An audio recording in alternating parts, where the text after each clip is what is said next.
In this week's exercise tip of the week, we're going to go over the second part of our push-up series, which is going to be transitioning to the floor. In the first part of the series, we really worked on the isometric strength in the bottom portion of the push-up, and we worked on eccentric control, elevating you, and then how to progress from there. So today we'll transition to the floor and really start to dive in a little bit more in our cues. In the beginning, really just want to feel it out and not give too much where it becomes really overwhelming for the client. So now that we've kind of worked on the push-up, we'll start to progress, and I'll just start to add a little bit more. So we'll go from there.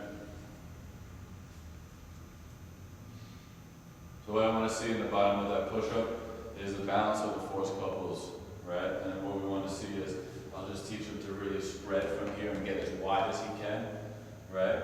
And then from the elbows, try to push in. So that force couple between him pushing in and this pushing out is going to keep that nice arrow posture for his push-up, right?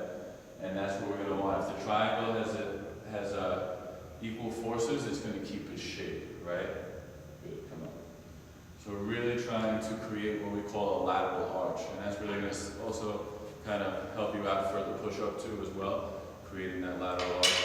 What sometimes we will see is trying to keep those elbows in. We'll see sort of like a chicken wing and driving in here, and why we don't want that is because we're not really getting those posterior stabilizers to externally rotate the humerus. We're actually forcing in external rotation, but we're really getting kind of like a false external rotation, really kind of using more of like a vertical arch or like the thoracic lumbar junction to actually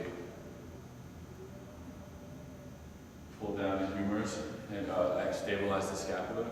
And instead of having that nice pull from here, and now you're using the posterior stabilizers, and it's more of that lateral arch, and it's going to, your core and everything's going to be in so much better position, and you're going to get an equal amount of tension in your posterior cuff, and it's going to really carry over to everything else that you do. So then from there, as we kind of really work on those cues and find that, we can transition to the floor using a band. So you come up a little bit more. The band is good because you really now have to pull yourself down, but you don't have to worry about the concentric portion. So really focus on feeling that position, all right, building off the isometric and the eccentric portion of the lift from before, and then coming back up. Yeah, good. And then you can use a heavier band if needed.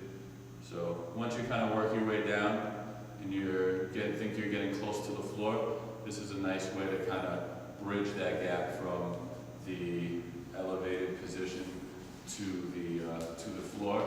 And then once you take it away, usually for the most part, most of the people that we train start crushing push-ups right away. So it's kind of like magic. So it really works. All right. Thank you for your time, and see you in part 3 next week.